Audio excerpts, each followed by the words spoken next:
Looks like everyone is coming out to play with this entire Diddy madness. And on top of that list is Blu Cantrell, allegedly with inside, juicy information about the connection between Jay-Z, Beyonce, and Diddy. Because you know rumors were flying that she had something going on with Jay-Z back in the day. I really like him though.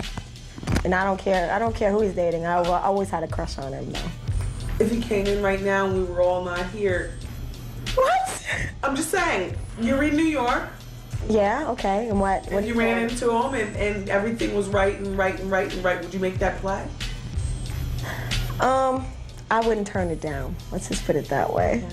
Okay. But you can't just go around just, sleeping with guys like that. Maybe the last time anyone heard from Blu Cantrell publicly was back in 2012, when reports surfaced that she had been taken to a hospital in Santa Monica for psychological evaluation. Witnesses said they saw her in the street, screaming that someone had given her poisonous gas, and the situation escalated to the point that police had to step in. After that, she vanished from public life. No explanation, no follow-up, just gone. The thing is, around the height of her fame, there were rumors floating that Blu had been romantically linked to Jay-Z. Nothing was ever officially confirmed, but the whispers were loud enough to get people talking. And in the entertainment industry, especially back then, being connected or getting too close to certain power players could either elevate your career or end it. Clearly, what happened to Blu was that her career ended, and allegedly, there were 3 key players: Jay-Z, Beyonce, and Diddy. But who I really want to talk to is Blu Cantrell. So this is my public appeal. Blu. The first Blu. Not they daughter Blu. Blu Cantrell. You were singing fool. And you made a choice to work with someone, and you probably didn't realize how nefarious he was when you got involved with him. I didn't. Blu, it's time to talk. It's time for you to sing again. Because I know you still got the chops. You got the gift. Just like me. Jay-Z worked very hard to erase you and me. Just like he did Elle. Just like he did his relationship with R. Kelly. Just like he did his relationship with Aaliyah. Blu, it's time to talk. The question here is, could Diddy have had something to do with Blu's fade from the limelight, given his connection to Jay-Z and Beyonce? Was she silenced, intentionally erased from the industry? Or was it a perfect storm of mental health struggles, industry politics, and personal trauma that pushed her away from it all? And what exactly is she saying about Beyonce? Because the streets are saying that she has been singing like a bird. Okay, for those who may not even be aware, Blu Cantrell was one of the biggest names in R&B, and when talking about how she joined the industry, Blu said that she was with her sister when someone approached her, and his pickup line was, "You look like a singer." As it turned out, she was actually a singer, and the guy took Blu to Red Zone, and they signed her after they heard her sing. The thing is, Blu was so amazing that she had several labels fighting to sign her. And eventually, she started working with Arista Records. She literally had one of the most unforgettable voices of the early 2000s, and with hits like Hit 'Em Up Style and Breathe, she stormed the R&B scene, carved out her own lane, and had everyone thinking she was headed for a long, legendary career. I mean, anyone who was around that time, or anyone who had heard her music, knows that Blu was the it girl. But tell me why, in 2004, Arista somehow forgot to renew her contract. Like, how do you forget to renew the contract of one of your most talented singers? Now, around this time when they conveniently forgot to renew the contract, Blu realized that while at the label, she had not made anywhere near as much money as she should have. And in an interview on You Know I Got Soul, Blu revealed that she wished she had someone who could guide her through the process. She said, "I would have got my lawyer, because that lawyer ended up representing them, which was a conflict of interest. So they were all working together to basically take what was mine. Nobody really knows the whole truth but me and them, but I was really taken advantage of." Well, like I said, the next time people were hearing about Blu was in 2012, when there were reports that Blu Cantrell was taking taken to a hospital for psychological evaluation in Santa Monica after police responded to the scene after she was seen screaming in the street by passersby. Apparently, she was screaming about someone giving her poisonous gas, and the episode went on long enough that someone called the police. Honey, as for what happened, word on the street has always been that it had a lot to do with Jay-Z. You see, there were actually rumors that Jay-Z and Blu had a romantic relationship, but when she was asked a few times about the relationship, Blu said that there was nothing going on between her and Jay. But she did admit to Wendy Williams that she had a big crush on him. Did she really have him locked down? I think so. I think they're in love. I think they're in love. Is politics speaking? No, I really do think they're in love. I have a big crush on him, though. I'll tell you that much. Did you Still have a crush on him? No. Yes, No, I didn't. No, I'm really selective about it. What? Really. I really like him, though. And I don't care who he's dating. I always had a crush on him, though. If he came in right now and we were all not here. What? I'm just saying, you're in New York. Yeah, okay. And what If you ran into him and everything was right, would you make that play? I wouldn't turn it down. Let's just put it that way. Okay.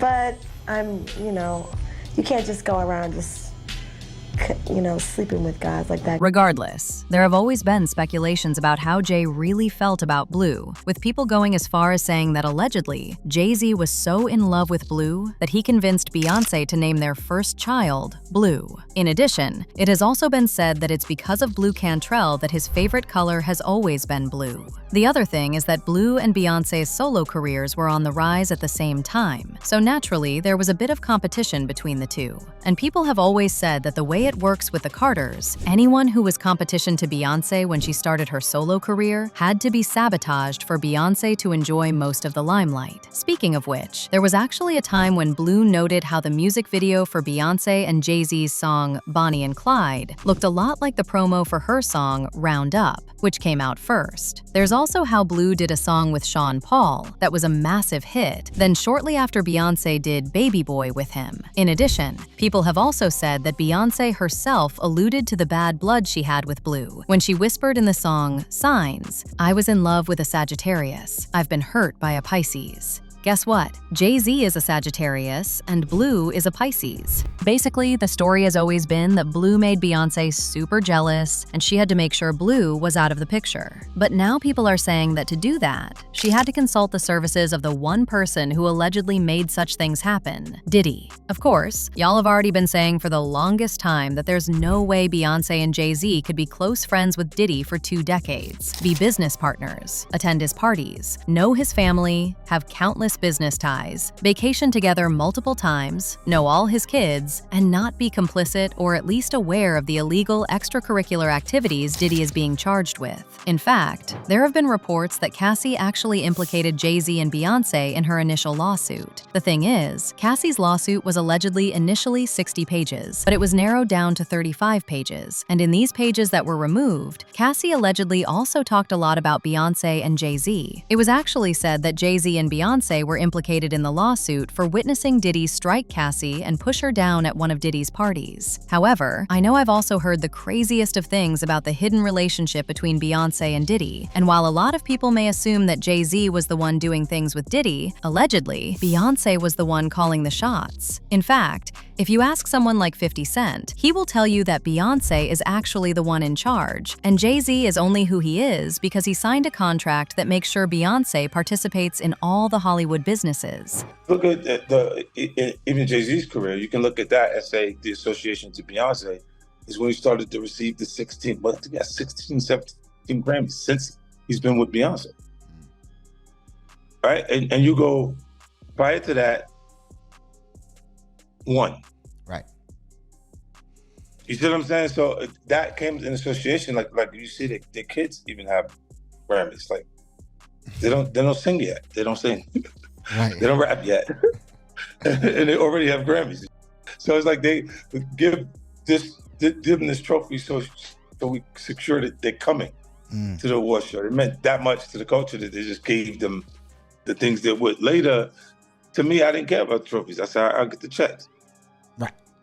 And because what I was saying, the content was raw enough, like, and who I am. This, by extension, means that she's possibly even deeper into the Diddy madness than her dear husband. Something else I've heard a lot is the allegation that Beyonce is the most powerful high priestess of the music industry, and anyone who wants to do anything in the industry, including Diddy, must go through her. Number 2, as you guys know, Beyonce is a witch. She's a very powerful witch.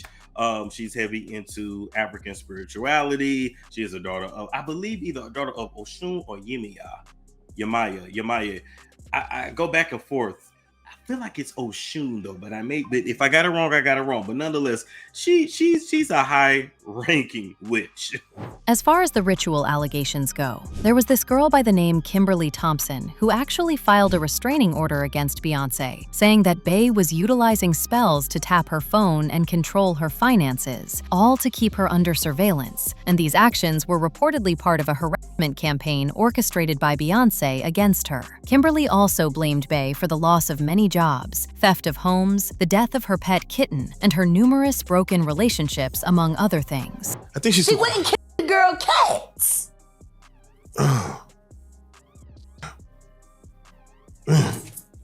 Okay. A girl went to court and charged her with extreme witchcraft. She was hypnotized. She was drugged. Beyonce came and she was in there eating on her and shit while she was asleep. You know, snacking on his bitch, killing cats. And guess what? They wouldn't give her the restraining order. They just told her to stay away from Beyonce and work for somebody else. Guess what? She's having a hard time finding work too.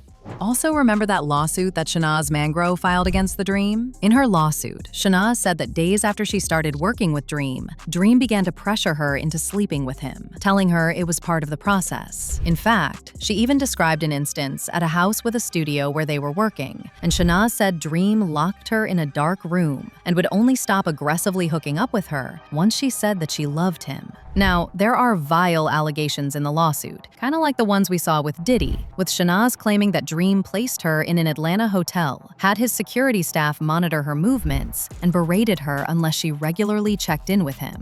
But then she also said that Beyonce and Dream allegedly credited Beyonce's success to the spiritual sanctuary they had together, and their bond allowed him to know Beyonce in a way that others could not, and consequently, he could write the best songs for her. Shanaz said that Dream explained that the sanctuary, which was giving serious ritual energy with Beyonce, was even stronger than a spousal connection, because it was about art and required her to disclose all of her secrets and thoughts and become trust partners with him. In addition, there have also been other people who have previously been close to Jay-Z and Beyonce who have exposed how they are definitely using dark forces to stay in the game, like Larry Johnson. Well, it's obviously they've been controlled by Satanism. I mean, I'm not really scared to say that. We all know Luciferians, Freemasons, and all occult knowledge that was drugged up from Egypt have now surfaced itself in American society. And if you actually dig through the raps, like as I have, before it was all about partying, popping bottles. But when you listen to it again with a new ear,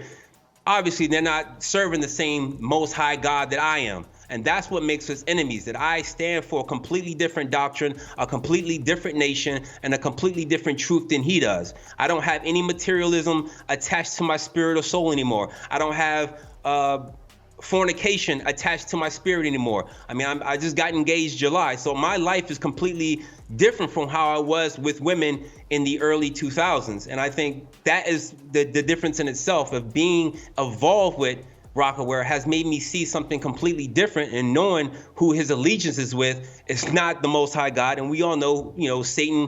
So when we are talking about Beyonce allegedly being ritualistic, there have been enough of those talks already. The only thing I don't know is whether she worked with Diddy on some of this creepy stuff. But if word on the street is anything to go by, allegedly Blu has got the tea. You know what?